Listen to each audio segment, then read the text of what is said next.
En 2017, quand j'ai ouvert ma première boutique, j'ai commis des erreurs terribles. Par exemple, dès les premiers mois, je me suis lancé dans toute l'Europe en me servant du pan-européen sans connaître les conséquences. Une autre chose, comme la majorité des débutants, je ne maîtrisais pas les notions telles que les codes barres, GS1, EAN, GTIN, etc. C'était comme vivre en enfer. Aujourd'hui, quand j'y pense, j'en ris. Mais à l'époque, tout ça était flou. J'étais sûr de faire le bon choix et ça m'a conduit à un échec cuisant et une perte de 8000 livres. Et ça, c'est en grande partie parce que je ne maîtrisais pas le jargon Amazon. Et oui, Amazon a ses propres termes et acronymes. Et si vous ne les maîtrisez pas, vous courez à la catastrophe. Un simple exemple. Quand vos produits ne se vendent pas, ça peut être lié à un problème de buy box. Ou peut-être c'est lié à une suppression de listing. Mais attention ici, on n'est pas encore en train de parler d'une suspension de listing. C'est tout autre chose. Vous ne vous retrouvez plus? Bref, ces expressions que je m'en vais vous détailler vous éviteront 20 à 30% des échecs que commettent les nouveaux vendeurs sur Amazon. Salut, je suis Alban Degué, vendeur professionnel sur Amazon depuis 2017 et dans cette chaîne, on aspire à gagner sa liberté financière grâce au business en ligne et en particulier avec Amazon FBA. Pour aller plus loin, je vous invite à télécharger mon e-book dans lequel vous trouverez toutes les définitions liées à Amazon et toutes mes astuces et stratégies qui vont vous aider à réaliser vos premiers 10 000 € sur Amazon. Vous trouverez le lien de cet e-book dans la description. Ne perdons pas plus de temps que ça et attaquons le premier point, les business models. Il n'y a pas qu'une seule manière de gagner de l'argent sur Amazon. Et non, je ne parle pas de Kindle ou de merch on Amazon. Je suis vraiment concentré sur Amazon, la marketplace qui vous vient en tête quand vous pensez e-commerce. Le premier business model d'Amazon, c'est le private label. Honnêtement, c'est le modèle d'affaires le plus connu et le plus rentable. Ici, vous collaborez avec un fabricant pour produire, personnaliser et emballer un produit. Le private label, c'est vraiment créer sa marque et ensuite la vendre sur Amazon. Un autre business model, c'est l'online arbitrage. Ici, il est question d'acheter des produits pas chers sur une autre plateforme en ligne pour ensuite les revendre 2 fois plus cher sur Amazon ou ailleurs. Très souvent, ces articles sont des invendus ou des stocks non écoulés. Si vous les achetez dans un magasin physique et les revendez sur Amazon, là, on parle du retail arbitrage. Bon, j'espère que vous prenez des notes au fur et à mesure parce qu'on est très loin de la fin. Comme autre business model, il y a aussi le fameux dropshipping. C'est simple et déjà extrêmement connu. Vous vendez un produit, mais c'est le fournisseur qui l'expédie directement au client. Finalement, le cinquième et le dernier business model d'Amazon, le marketing d'affiliation. C'est quand vos influenceurs préférés vous recommandent des articles sur Amazon et vous demandent de cliquer sur les liens en description.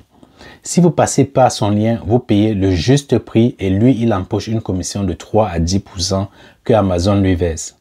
Bien, maintenant vous savez qu'il n'y a pas une seule manière de faire de l'argent sur Amazon. Mais avant de vous lancer, savez-vous quel plan choisir? Laissez-moi vous aider à y voir plus clair. Vous voilà prêt à ouvrir votre première boutique Amazon. Premier dilemme, est-ce qu'il vaut mieux choisir un plan de vente individuel ou professionnel? Le plan de vente individuel est fait pour ceux qui veulent juste tester Amazon. Ses fonctionnalités sont limitées et sachez qu'Amazon va vous facturer des frais additionnels. Mais bon, si vous avez juste quelques bricoles à vendre ponctuellement, pourquoi pas? Dans le cas où vous êtes sur Amazon pour vraiment gagner de l'argent, il vous faut un plan de vente professionnel. Il coûte autour de 39,99 $ par mois et sur chaque vente, Amazon empoche une commission de 15%. Mais c'est le seul qui vous donne accès au vrai pouvoir d'Amazon. Avec le plan de vente professionnel, vous avez accès à des outils, des remises et des rapports qui vous aident à vendre plus. Tout ça, vous le verrez dans le Seller Central. Encore une autre expression, mais il n'y a pas de quoi paniquer. L'Amazon Seller Central, c'est l'interface utilisée par les vendeurs pour gérer les business. En fait, c'est votre espace vendeur et pour vous y connecter, vous n'aurez besoin que de votre adresse, votre email, votre mot de passe et du code OTP. L'OTP, c'est juste le One Time Password. C'est un mot de passe à usage unique qui vous est envoyé par email, mais très souvent par SMS afin de confirmer que c'est bien vous qui vous connectez. Et il vous donne accès au back-end. C'est cette partie du site que seul vous pouvez voir, dans lequel vous gérez tout votre business, comme la mise en ligne des produits, ou même choisir la région ou le pays où seront listés vos articles. Chaque pays dans lequel vous souhaitez vendre est appelé la marketplace. En fonction de la zone, vous n'aurez pas droit au même appui logistique. Si vous vendez en Europe, Amazon vous permet d'utiliser son réseau de distribution européen ou encore EFN. Grosso modo, Amazon se charge d'expédier vos commandes dans d'autres pays. Vous devez juste faire livrer vos articles dans la région que vous avez initialement choisie. Par exemple, si vous vendez déjà bien, on va dire en France, et que vous voulez tester la marketplace allemande sans trop de tracasseries au niveau de la TVA et autres, vous pouvez opter pour le EFN. Aux États-Unis, au Canada et au Mexique, Amazon a plus ou moins le même système. Là-bas, ça s'appelle le NAFN ou Réseau de distribution nord-américain. Le nom change, mais c'est exactement le même principe. Revenons en Europe. Pour les vendeurs qui veulent explorer plusieurs pays, Amazon propose même le pan-européen ou pan-EU. Je vous explique. Vous envoyez vos articles dans un seul centre de distribution, par exemple en France. Ensuite, Amazon les dispatche dans les autres entrepôts repartis dans plusieurs pays d'Europe. L'avantage, c'est que vous pouvez bénéficier des livraisons express alors que vous vivez à plusieurs miles. Mais il vous faut un numéro de TVA par pays. Le pan-européen s'étend sur presque tous les marketplaces européennes d'Amazon. Au total, ce sont 8 pays qui en bénéficient et depuis sa sortie de l'Union européenne, le UK ne fait plus partie du pan-européen, mais bénéficie encore de l'EFN. Une autre option qui débute, c'est le stock sous contrôle de dépôt ou le COS. En clair, vous donnez la permission à Amazon de livrer rapidement les clients dans les autres pays européens, mais sans y faire du stock. C'est très récent et c'est similaire au pan-européen, à l'exception qu'il est possible d'avoir un seul numéro de TVA. Et contrairement au pan-européen, il ne couvre que 4 pays au lieu de 8, qui sont la France, l'Allemagne, l'Italie et l'Espagne. Et en termes de logistique, Amazon ne s'arrête pas là. Le site propose l'expédition multicanal ou le MCF. En français facile, Amazon peut livrer vos produits à des clients qui ont acheté sur votre site Shopify, WooCommerce ou sur d'autres plateformes comme Facebook, eBay, Etsy.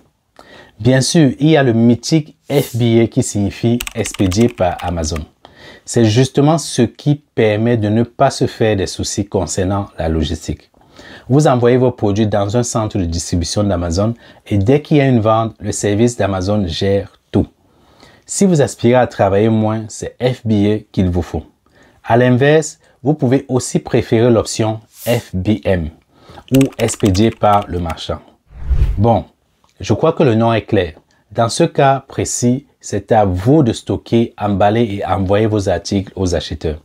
Si vous avez du temps pour tout faire, FBM peut être à votre goût. Un autre sigle à connaître, c'est AMZ. Lors de la recherche des produits avec les logiciels, quand vous voyez ces 3 lettres, c'est que le produit qui vous intéresse est vendu par Amazon en personne. Parfois, ça signifie aussi qu'Amazon vend le produit d'un autre vendeur, comme dans le cas du stock sous contrôle de dépôt. Ça peut donc prêter à confusion souvent. Il faut juste être vigilant pour faire la différence. Ok, vous avez déjà un business model et savez comment naviguer en tant que débutant sur Amazon. Il ne vous reste plus qu'à trouver le produit qui fera de vous un millionnaire. Là encore, il y a quelques notions à maîtriser. Déjà, savez-vous ce que c'est une catégorie? Une catégorie, c'est une classification de produits sur Amazon. Par exemple, dans la catégorie cuisine et maison, on retrouve la sous-catégorie ameublement et décoration, qui elle aussi cache les sous-catégories décoration de la maison, ensuite accessoires de décoration et ainsi de suite. En plus des catégories et des sous-catégories, il y a aussi les niches à comprendre. Très souvent, les gens appellent une catégorie par une niche. Pourtant, ce n'est pas du tout la même chose. Un marché de niche est un petit segment d'une sous-catégorie où les produits sont adaptés à un groupe de clients bien défini. Comme exemple, dans la sous-catégorie des accessoires de décoration murale, on retrouve des calendriers en bois qu'on peut qualifier d'une niche. Pour finir, il faut que je vous parle de l'expression hazmat. Lorsque vous voyez hazmat, c'est que le produit est plus sensible que la moyenne, voire même classé dangereux.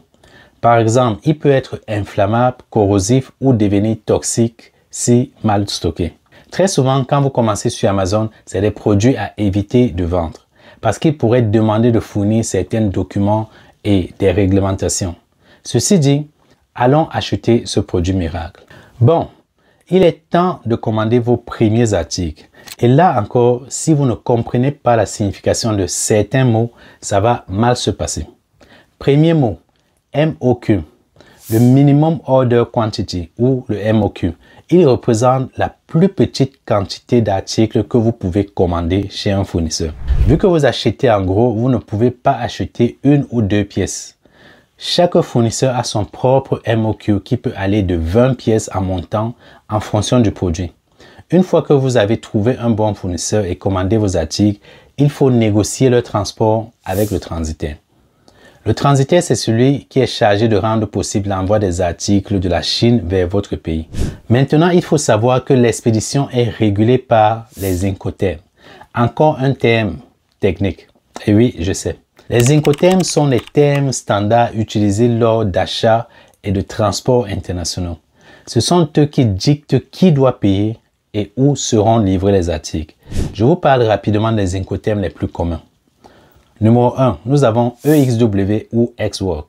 Ici, le fournisseur s'occupe juste de mettre la commande à disposition dans ses usines ou son entrepôt. C'est l'acheteur qui prend en charge la livraison des produits de l'usine jusqu'à la porte. 2. Il y a aussi le DDP. Avec le DDP, le fournisseur doit organiser le transport de la commande, la dédouaner et payer tous les frais. En gros, vous payez tout au fournisseur et vous attendez juste que la marchandise vous soit livrée à votre porte sans plus rien payer. 3. Le FOB. Dans ce cas de figure, c'est le fournisseur qui achemine les marchandises de son usine jusqu'au port de départ. Ensuite, l'acheteur prend le relais, bien sûr avec l'aide d'un transitaire. Si vous voulez vraiment ne pas vous occuper de quoi que ce soit lors de la négociation avec votre transitaire, optez pour le door-to-door ou le D2D. Là, le fret est récupéré chez l'expéditeur par le transitaire et est livré jusqu'à chez vous. Mais si vous voulez avoir le contrôle sur les douanes et la TVA que vous allez payer lors de l'importation et la réception de votre marchandise, faites savoir au transitaire que vous optez pour le DDU ou encore Delivery Duty Unpaid. Bon, ce n'est pas fini. Pour vous faire comprendre par votre transitaire, vous devez vous familiariser avec des termes tels que le CBM. Le CBM ou tout simplement le mètre cube est la mesure de volume qui équivaut à 1 mètre de largeur sur 1 mètre de longueur sur 1 mètre de hauteur. Les expéditeurs utilisent le CBM pour calculer le poids facturable. C'est facile de calculer le CBM total de votre envoi. Vous multipliez sa longueur fois sa largeur fois sa hauteur en mètres et c'est tout. Cependant, le poids facturable est encore appelé le poids volumique. Pour le calculer en kilogrammes, c'est le CBM cette fois-ci divisé en centimètres par le diviseur. Et le diviseur a une valeur de 5000 et dans le cas du fret aérien, c'est plutôt 6000. Parlant de fret, vous serez constamment confronté à deux moyens populaires d'acheminement de marchandises. Dans un cas, le fret aérien qui désigne l'expédition des marchandises via un transport aérien. Et dans l'autre cas, le fret maritime qui est le transport des marchandises par voie maritime. Et oui, ça ne badine pas avec la logistique.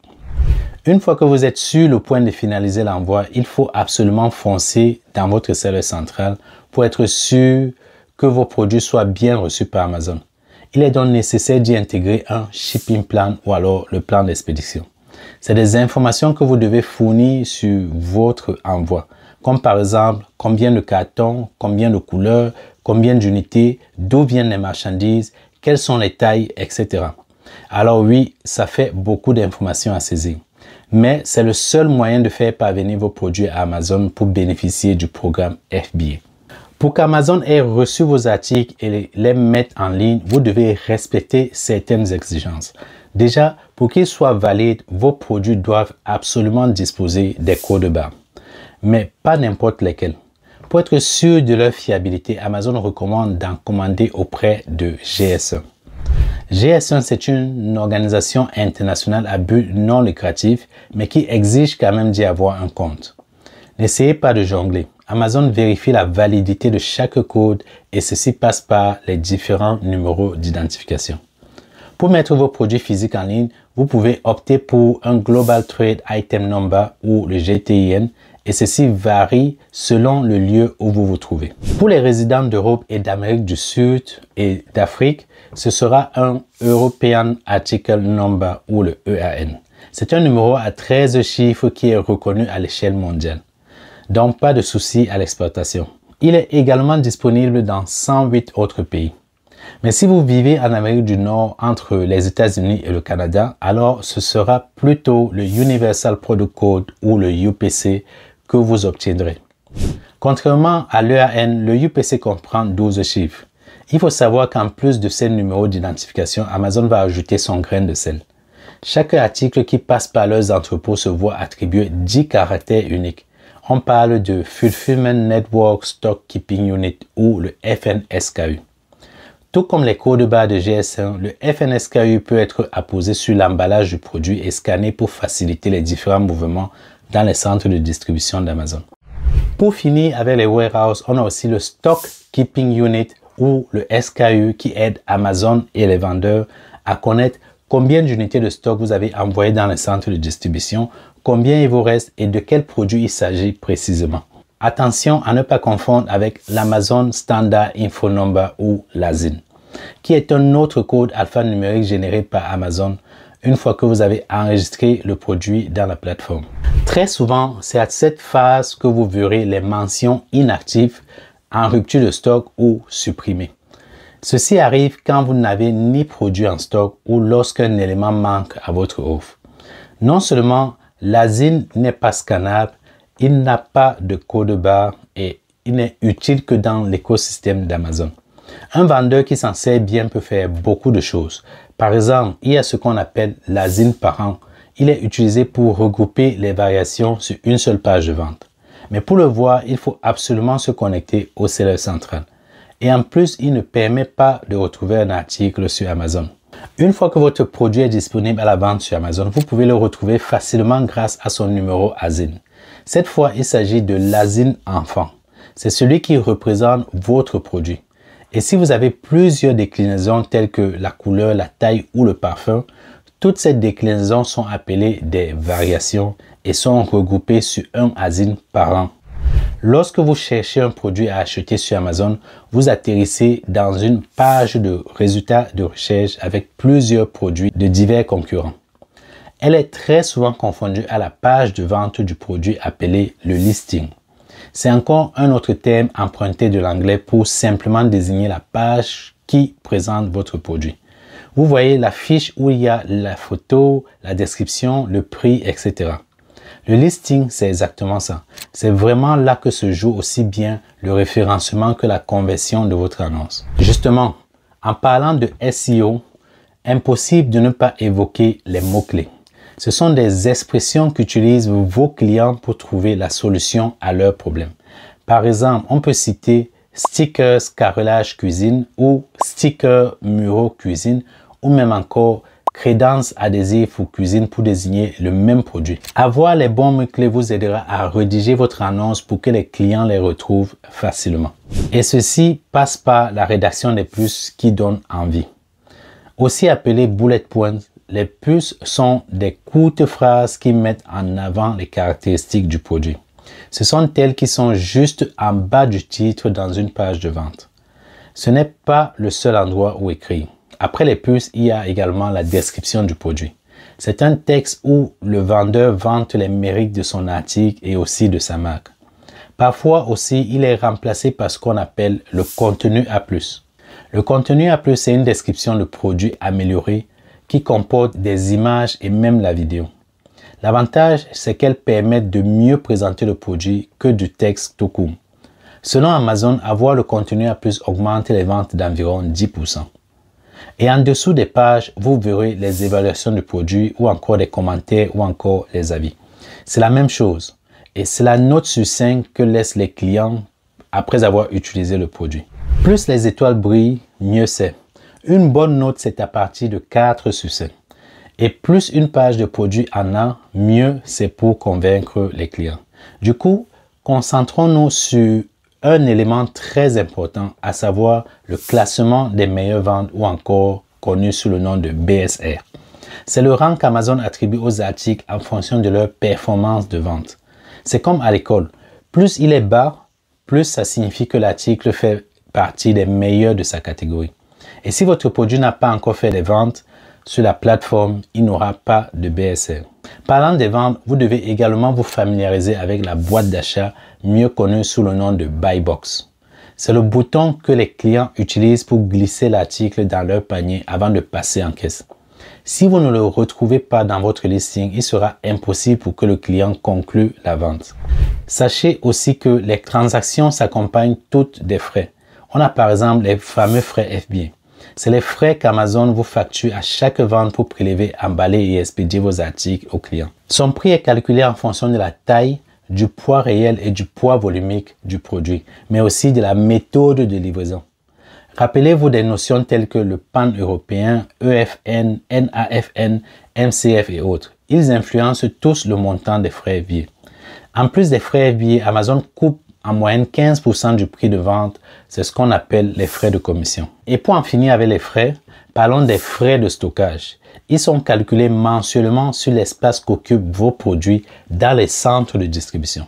Par exemple, si vous avez envoyé 500 unités et qu'à la fin du mois, vous n'en avez vendu que 30, Amazon calcule les frais de stockage sur les 470 restants.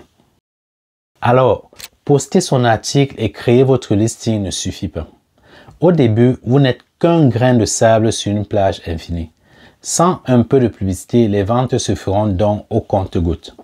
Pour booster les ventes, il faut tirer avantage du programme Amazon Vine. En gros, Amazon met à disposition des acheteurs vérifiés qui seront invités à tester vos articles et à partager leurs ressentis. C'est un excellent moyen d'avoir rapidement des avis positifs.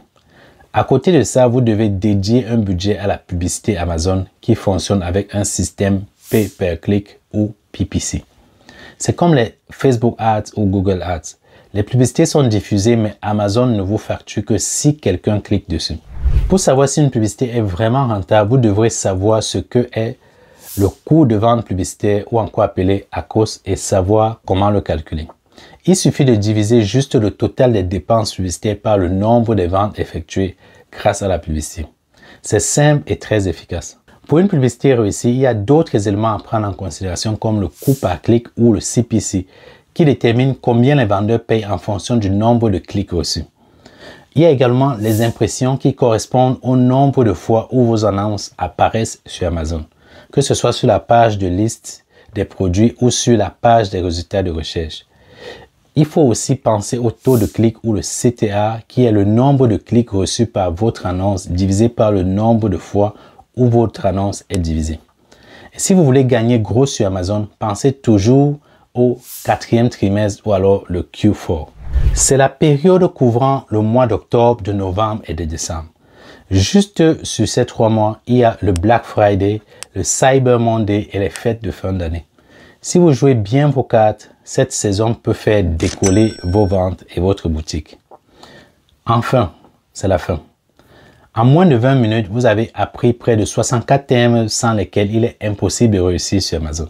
Je pense que vous l'avez sans doute compris. Il ne suffit pas d'ouvrir une boutique et de s'en remettre à la chance pour réussir sur Amazon. Mais avons-nous réellement fini? Pas du tout. Il y a encore bien des thèmes que vous rencontrerez en cours de chemin. C'est un vrai business avec ses propres codes.